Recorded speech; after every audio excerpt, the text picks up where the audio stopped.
Hello good morning my dear students. मैं JP Rohit अपने YouTube channel Rohit classes में आप लोगों का स्वागत करता हूं। आज हम लोग क्लास 10 का रियल नंबर को ही कंटिन्यू करते हैं और उसमें हम लोगों ने देखा था पिछले क्लास में कि 1.1 एक्सरसाइज को हम लोगों ने पूरा ख़त्म कर लिया है। उसमें जो भी अच्छे क्वेश्चन थे उसको भी हम अलग से कराए हुए हैं। आज हम लोग उसी रियल नंबर का 1.2 देखेंगे और उसमें जो कंसेप्ट है पहले उस कंसेप्ट को समझेंगे, बाद में हम लोग क्वेश्चन पर आएंगे। तो देखिए रियल नंबर का 1.2 एक्सरसाइज जो है, इसमें आप लोगों को बेसिकली क्या क्या पढ़ना है। सबसे पहले आप लोगों को यह जान लिया होगा कि नेचुरल नंबर क्या होता है।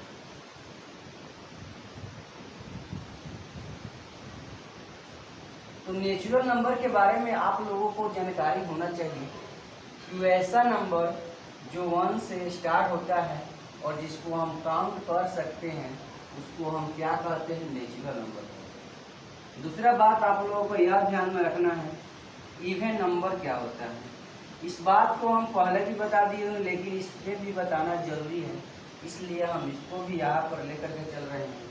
इवन नंबर क्या होता है, तो वैसा नंबर जो 2 से डिवाइड हो जाता है उसको क्या कहते हैं, इवन नंबर कहते हैं। दूसरा है ऑड नंबर क्या है, तो वैसा नंबर जो 2 से डिवाइड नहीं होता है उसको हम क्या कहते हैं, ऑड नंबर कहते हैं। यह 3 पॉइंट को आप समझे होंगे। अब हम लोग आगे पॉइंट को समझने की कोशिश कर रहे हैं और बहुत ही अच्छा से समझेंगे। देखिएगा 1.2 एक्सरसाइज में आप लोगों को क्या पढ़ना है इसके बारे में आप लोग जान लेंगे। 1.2 जो एक्सरसाइज है इसमें हम लोगों को वही चीज पढ़ना है जो 1.1 में पढ़ा गया था। 1.1 में क्या था, एक सीएफ निकालना था, उसमें दिया गया था यूक्लिड डिवीजन एल्गोरिथम का यूज करके निकालना है। लॉग डिवीजन मेथड से निकालना था।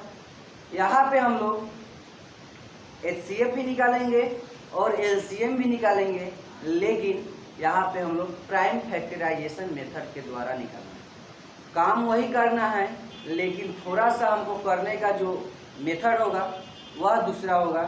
इस बात को आप ध्यान में रखें।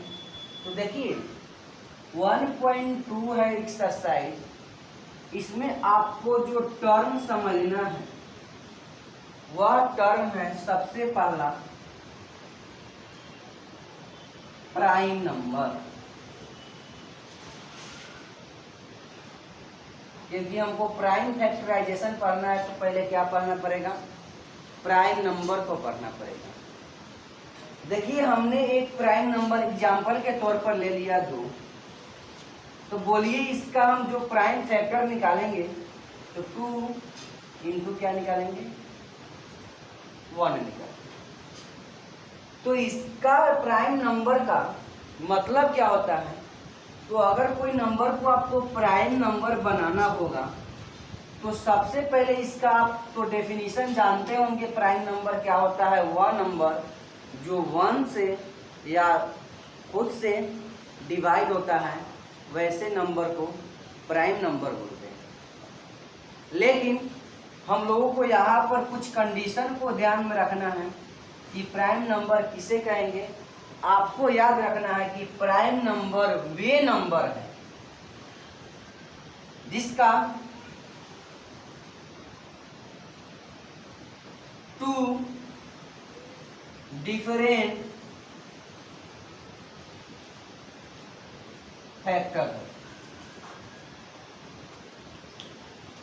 वैसा नंबर जिसके पास 2 अलग अलग फैक्टर होगा, पहला कंडीशन। दूसरा कंडीशन क्या है कि वह नंबर के पास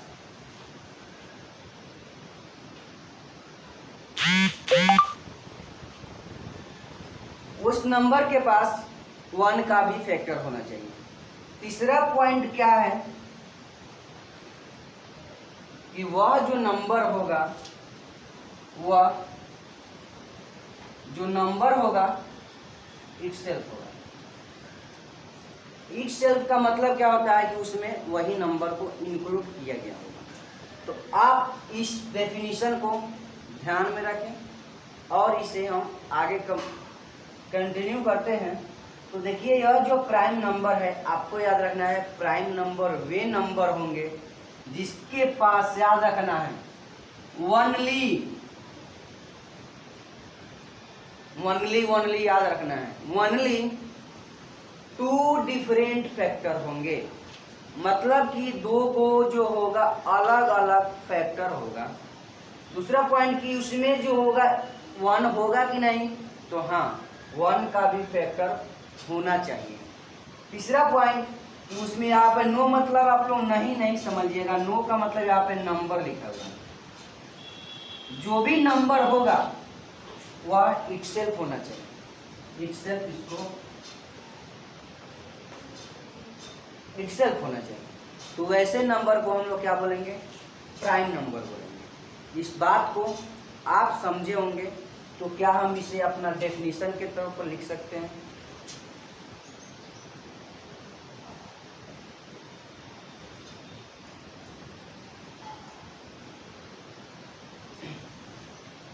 तो प्राइम नंबर का डेफिनेशन क्या होगा,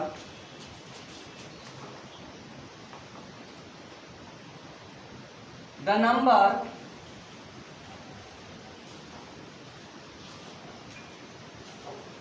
which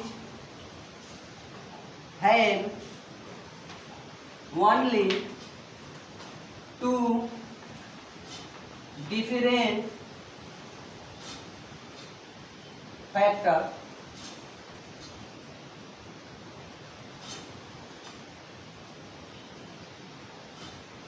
and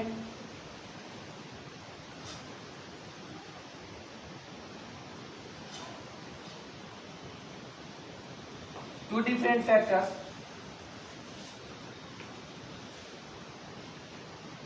and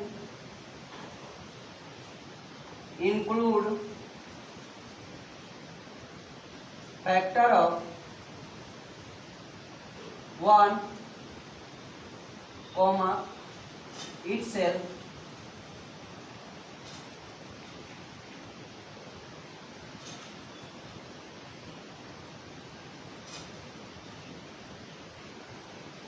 are known as prime number।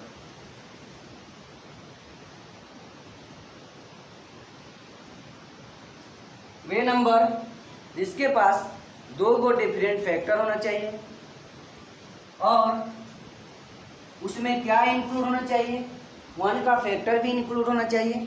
तीसरा पॉइंट कि वह नंबर खुद का उसमें इंक्लूड होना चाहिए। वैसे नंबर को हम लोग प्राइम नंबर बोलते हैं। इस बात को आप लोग जानते हैं। चलिए, तीसरा पॉइंट क्या है। तीसरा पॉइंट को हम लोग समझेंगे क्या है, तो वह बहुत ही इम्पोर्टेंट पॉइंट है, खासकर इस चैप्टर के लिए। वह पॉइंट है कंपोजिट नंबर।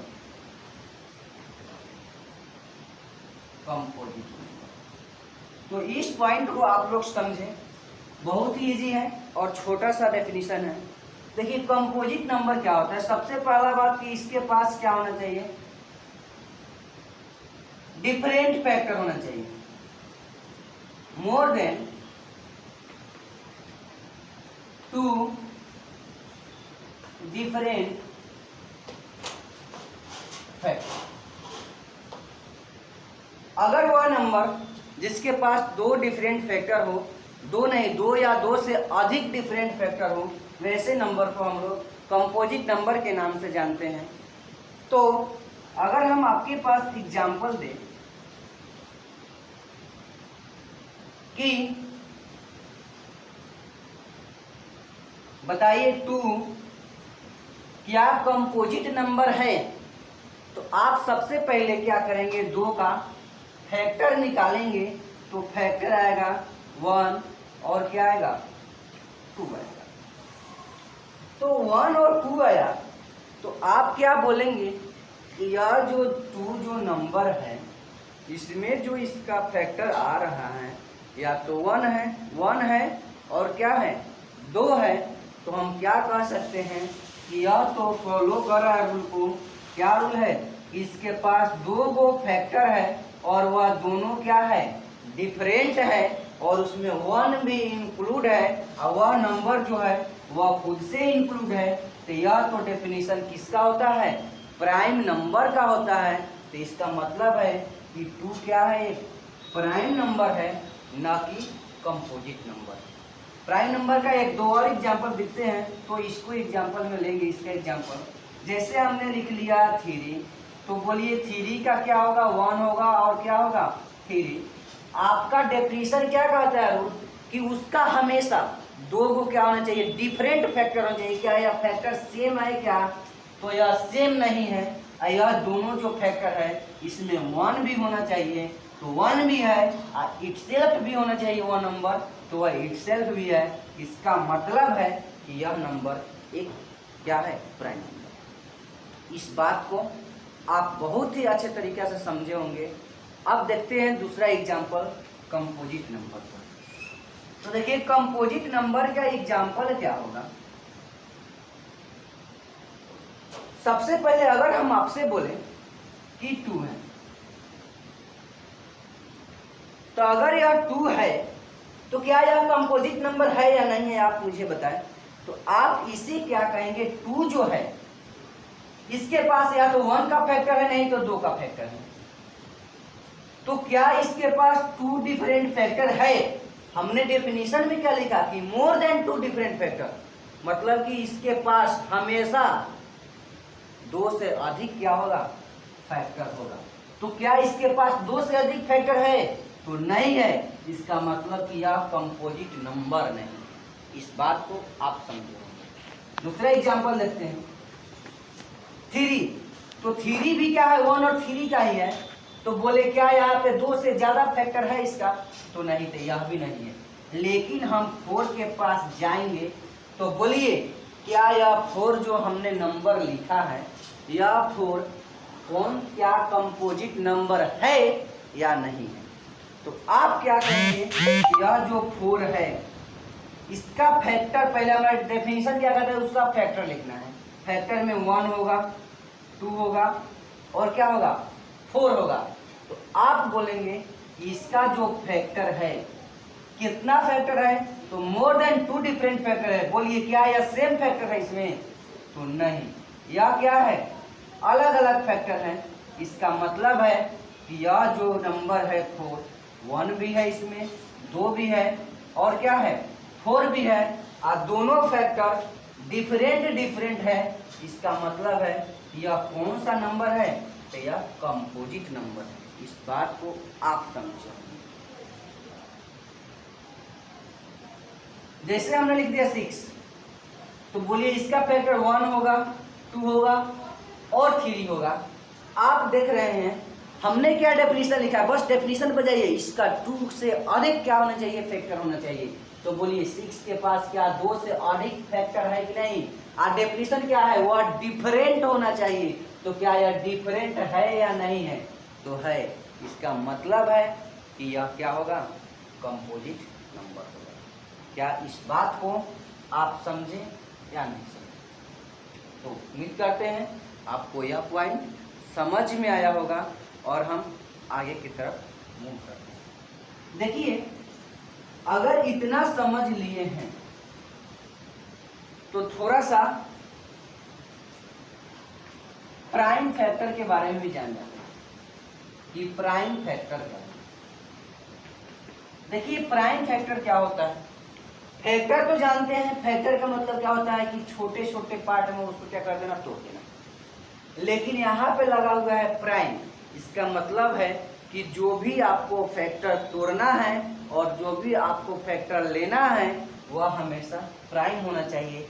जैसे हमने एक ले लिया नंबर 8, तो इस 8 का प्राइम फैक्टर करना है तो आपको कुछ नहीं करना है। यहाँ पे इसका एलसीएम जिस तरह हम लोग करते हैं उसी तरह क्या 2 से जाएगा 2 प्राइम नंबर है तो है 4 हो गया। फिर 2 से क्या किया? 4 प्राइम नंबर नहीं है तो 2 हो गया। अब बोलिए कि जो यह फैक्टर 8 का आया, 2 आया, 2 आया और 2 आया, तो बोलिए कि जो 8 का फैक्टर है वह 2 है, 2 है और क्या है, 2 है। इसका मतलब है कि यह हमेशा क्या लिए हुए हैं, प्राइम लिए हुए हैं। तो यह प्राइम है, यह भी प्राइम है, तो हम क्या ले लिए, प्राइम का लिए हैं फैक्टर, इसलिए यह क्या कहलाएगा, प्राइम फैक्टर। क्या इस बात को आप समझे या नहीं समझे? तो आपको समझ में आया होगा इस पॉइंट को, और हम आगे पॉइंट को देखते हैं।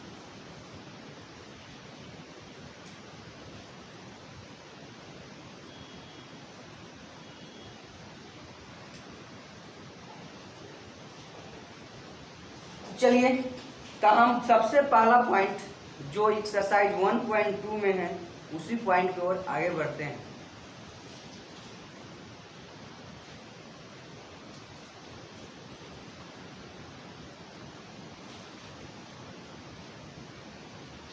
अब हम लोगों को पढ़ना है,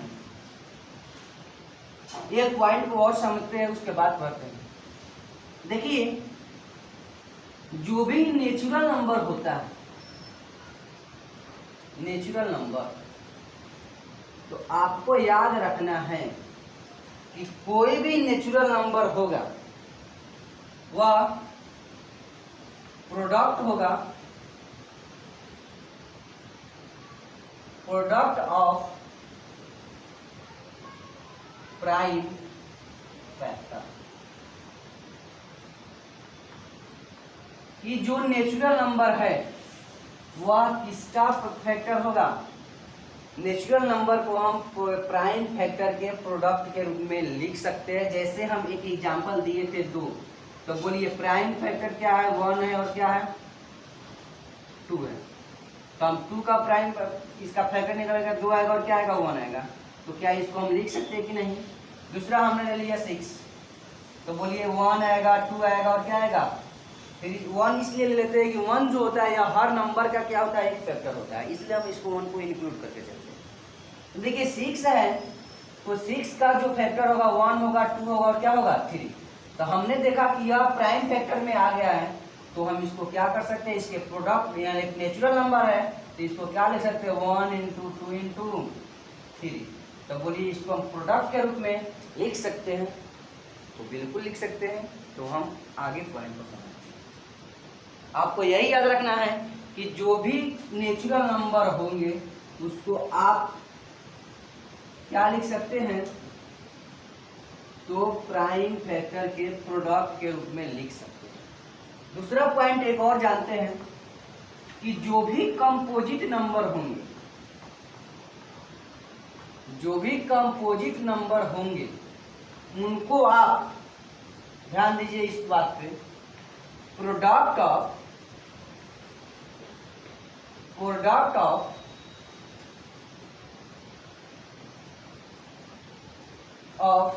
पावर ऑफ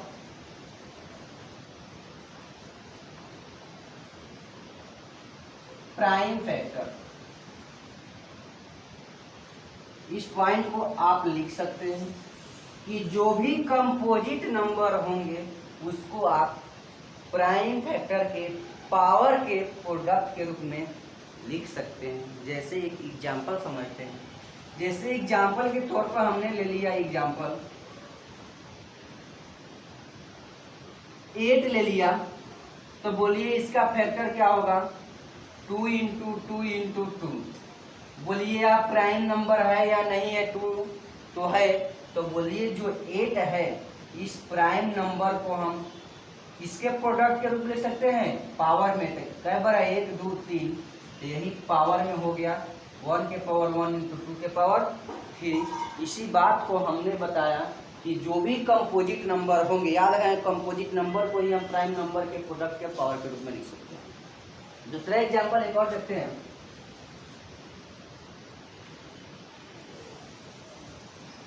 10 है, तो 10 का क्या हो जाएगा, 1 आएगा, 2 आएगा और क्या आएगा, 5। प्राइम नंबर है, इसको हम प्रोडक्ट के रूप में तो लिख सकते हैं। आज आप प्रोडक्ट के रूप में लिख सकते हैं, क्या इसको पावर के रूप में लिख सकते हैं कंपोजिट नंबर का, हाँ लिख सकते हैं। 8 के पावर 1 इंटू 2 के पावर 1 इंटू 5 के पावर 1। समझ में आया होगा और हम आगे चलते हैं।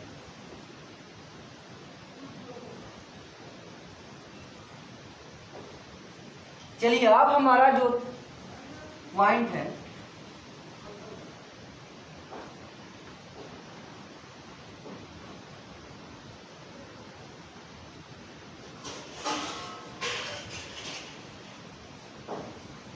Fundamental theorem of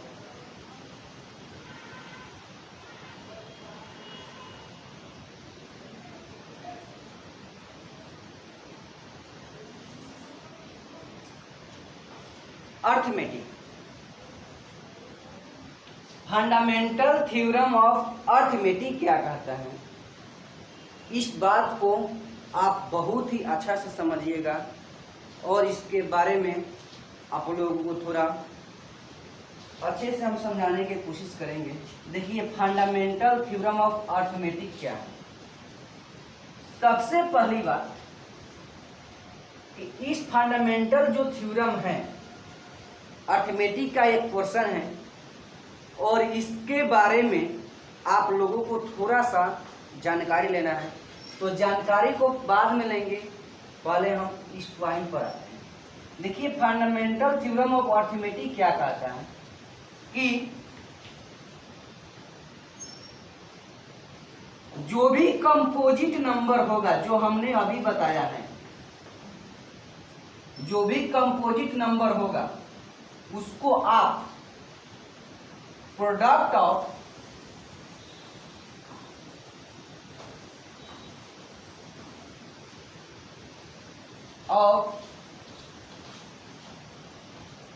power of prime factor के रूप में लिख सकते हैं। यही फंडामेंटल थ्योरम ऑफ अर्थमेटिक होता है। देखिएगा, रुकिएगा एक मिनट, आप लोग कुछ दिखा रहे हैं।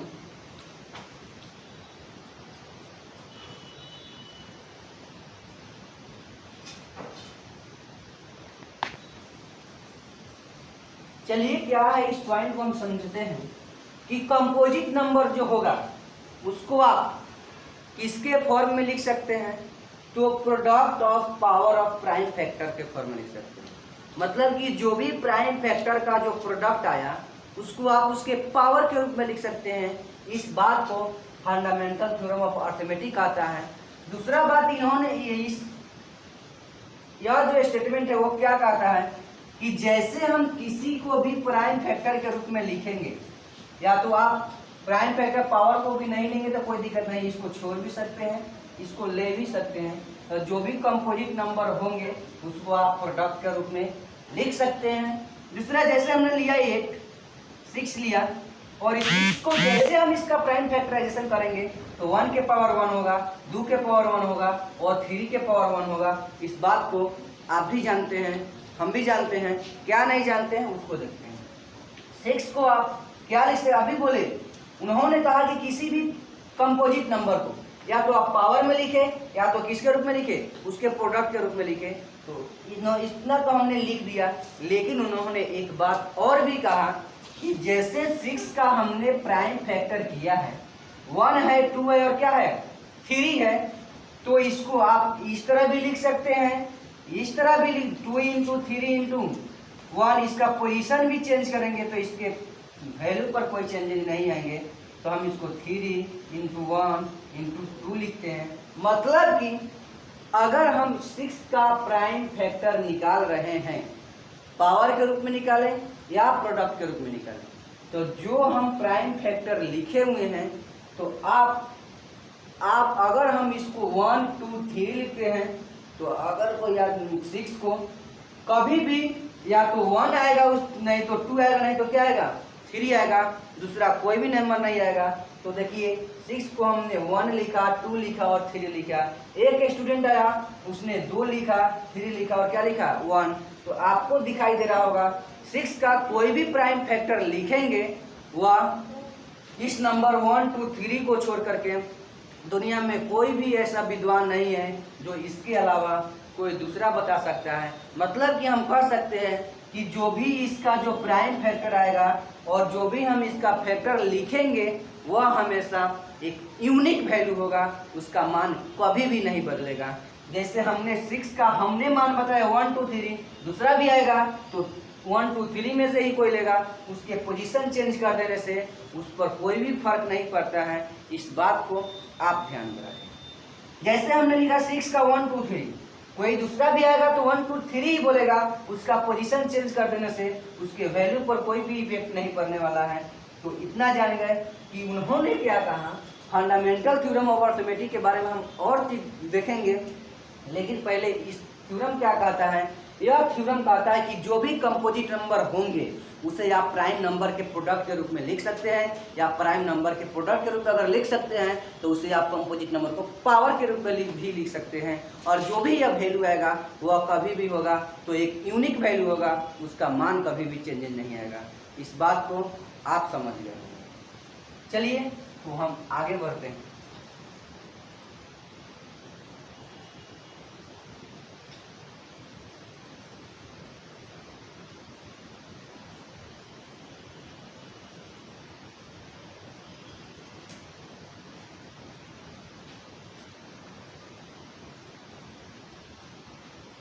देखिएगा, एक मैथमेटिशियन थे जिनका नाम था कार्ल फ्रेडरिश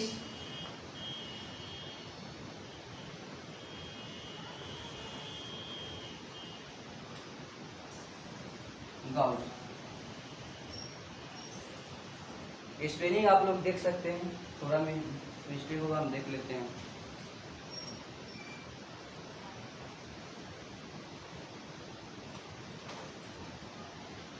देखिएगा यहाँ पे ई छूट गया। चलिए देखिएगा, नाम था कार्ल फ्रेडरिच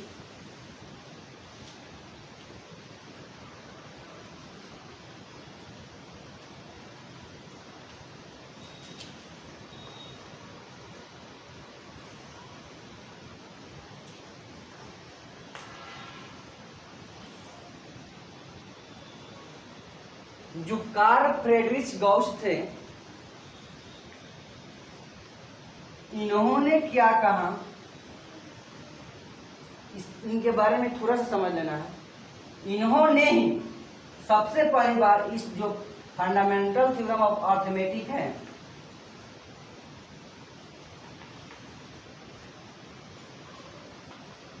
वर्ड को दिए। दूसरा बात कि इन्होंने कहा, कार्ल फ्रेडरिच गाउस जो थे, इन्होंने फंडामेंटल थ्योरम ऑफ अर्थमेटिक को दिए थे और इस स्टेटमेंट को इन्होंने ही कहा है कि जो भी कंपोजिट नंबर होते हैं उन्हें प्राइम फैक्टर के प्रोडक्ट के रूप में लिखा जा सकता है, जिसके कारण इनको एक अदर नाम से भी जाना जाता है मैथ में।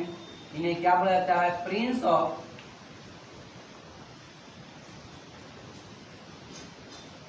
मैथमेटिक्स बोला जाता है। कि मैथ का प्रिंस किसको बोला जाता है, तो कार्ल फ्रेडरिच गाउस को बोला जाता है। तो इस पॉइंट को आप लोग देखे होंगे, बुक में आपको एनसीईआरटी में मिल जाएगा, तो इस पॉइंट को लिख सकते हैं। अगर ऑब्जेक्टिव में आएगा तो आप इसे बना सकते हैं, और आगे टर्म को हम लोग देखेंगे।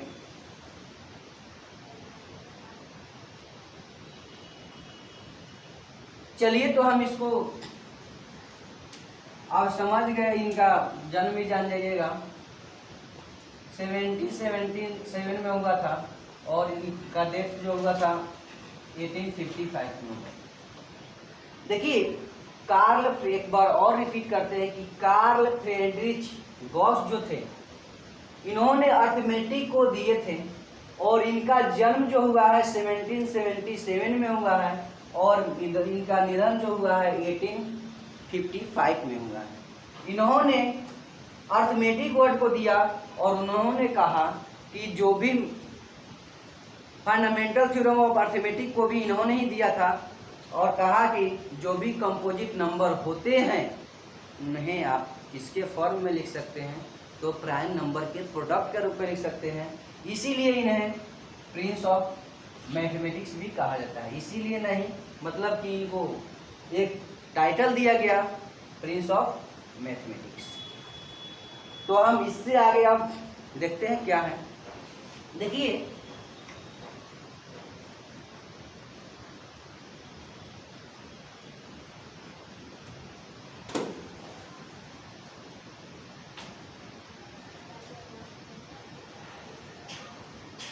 हम लोगों को अब थोड़ा समझना है HCF क्या होता है। हम लोगों ने वहां पे देखा था लॉन्ग डिवीजन मेथड से 1.1 में, यहाँ पे हम लोगों को फैक्टराइजेशन मेथड पढ़ना, HCF के बारे में समझना। देखिए HCF जो होता है इसका फुल फॉर्म आप लोग जानते होइएगा, हाईएस्ट कॉमन फैक्टर होता है। देखिए कि जैसे हमने बोला कि आप बताइए 8 और 28 का HCF क्या होगा, तो सबसे पहले आप 8 का क्या नहीं लिखेंगे, फैक्टर लिखेंगे। तो 8 का फैक्टर क्या होता है, तो आप कहेंगे 1 होता है, 2 होता है, 4 होता है, और क्या होगा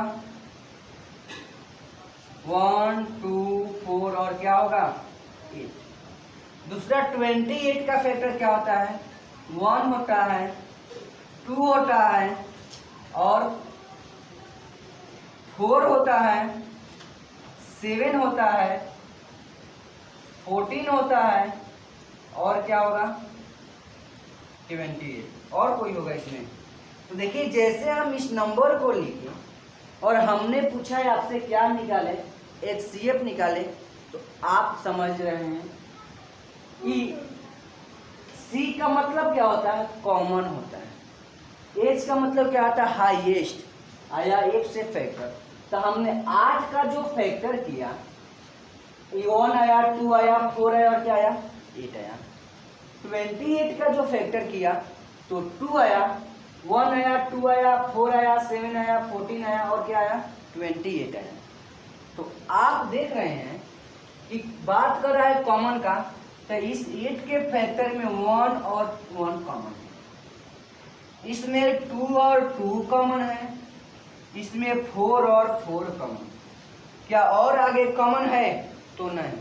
तो आपको क्या कहना है, कॉमन इसमें 1 भी है, 2 भी है, और 4 भी है, लेकिन हाईएस्ट कॉमन बोला है। तो बोलिए सबसे हाईएस्ट वाला कौन सा ऐसा नंबर है जो इसमें कॉमन है, तो आप कहेंगे 4 है। तो इसीलिए इसका जो HCF होगा वह क्या होगा, 4। इस बात को आप समझ गए। एक दो और एग्जाम्पल करते हैं और हम समझाते हैं।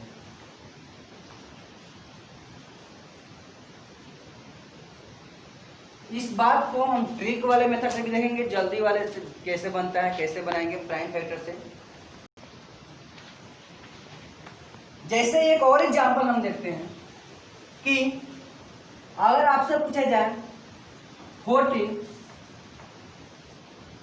और 7 का आप क्या बताएं HCF, कुछ नहीं करना है। 14 का आप क्या लिखेंगे, प्राइम फैक्टर, फैक्टर लिखेंगे, प्राइम फैक्टर नहीं। ऑपोजिट नंबर को आप फैक्टर के रूप में लिखें।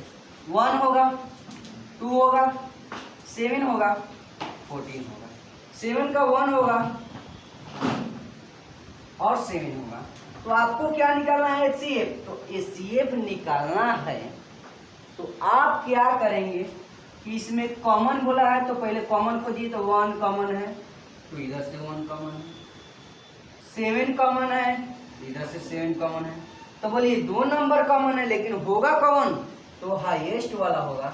तो बोलिए इस 1 में और 7 में हाईएस्ट कॉमन कौन है, तो हाईएस्ट कौन है 7।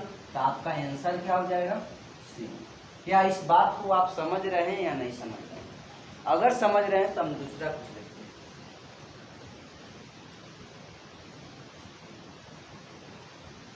देखिए जैसे हमने लिखा 8 और 12, आपको बनाना किस तरह से है, तो देखिए 8 का आप क्या लिखेंगे, सबसे पहले प्राइम फैक्टर। तो प्राइम फैक्टर क्या आएगा, 1 2 और फिर क्या आएगा 2। हमने अभी लिखा है, फंडामेंटल थ्योरम क्या कहता है कि इसके प्राइम फैक्टर के प्रोडक्ट के ऊपर लिखा जा सकता है। तो 8 का प्राइम फैक्टर निकालेंगे, 2 से आएगा 4, 2 से आएगा 2, 1 2 3। तो देखिए 1 आ गया इंटू 2 इंटू क्या आएगा 2, यहाँ पे क्या आएगा 1 इंटू 2, यहाँ पे 3। आप निकाल के देखेंगे इतना ही आएगा। तो देखिए हमको निकालना क्या है, HCl। तो आपको याद रखना है कि इसमें क्या लेना है, कॉमन लेना है। तो कॉमन बोलिए, यहाँ पे क्या ले सकते हैं, 1 इंटू 2 के पावर 2, यहाँ पे 1 इंटू 2 के पावर 2 इंटू 3। अब बताइए 2 के पावर 2 है, यहाँ पर भी 2 के पावर 2। तो 8 और 12 में का HCF निकालना है। हमने बोला है कॉमन, तो 1 कॉमन है क्या, तो 1 लिख देंगे। बोलिए 2 के पावर 2 और 2 के पावर 2 क्या कॉमन है, तो हाँ है। तो आपको याद रखना है, यहाँ पर नाम है हाईएस्ट, तो या 2 के पावर 2 क्या हो जाएगा, कॉमन। क्या 3 कॉमन है, तो नहीं है। तो बोलिए 1 इंटू 2 के पावर 4, आंसर कितना हो गया, 4। क्या समझे होंगे।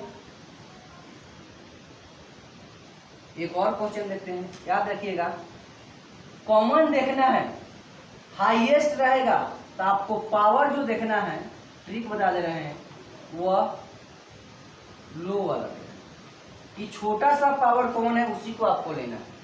जैसे हमने लिख दिया 64 और 32, तो बोलिए 64 और 32 का HCF क्या होगा, तो 2 इंटू 2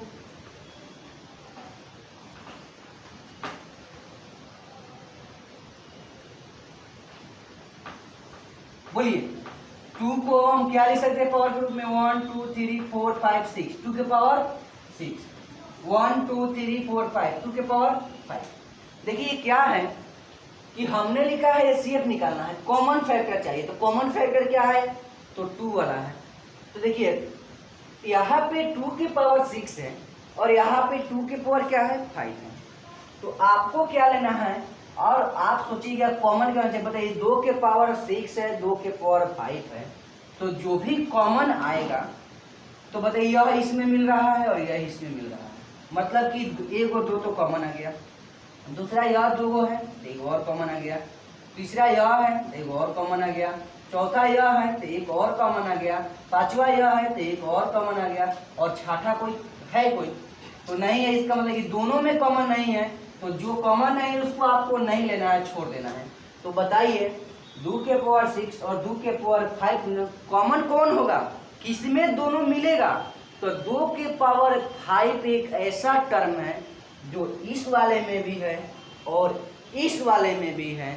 इसका मतलब है कि कॉमन जो है वह 2 के पावर 5 है, न कि 2 के पावर 6 है। अगर ऐसे सोचिएगा कि हाईएस्ट हाई वाला लेना है 12 वाला, तो आपका यह गलत हो जाएगा। आपको ध्यान में रखना हाई है, लेकिन जो पावर लेंगे वह क्या लेना है, लो लेना है। तो बोलिए 2 के पावर 6 और 2 के पावर 5 में पावर छोटा कौन है, 5 वाला, तो आपका जो आंसर हो गया 2 के पावर 5 ये है। इतना बात आप लोगों को समझ में आया होगा, और अगर यह वीडियो आप लोगों को समझ में आ रहा होगा तो इस वीडियो को आप जरूर लाइक करें और शेयर करें, सब्सक्राइब करें और बेल आइकन को भी दबाएं, ताकि नोटिफिकेशन की घंटी आपके पास जाए। Thank you.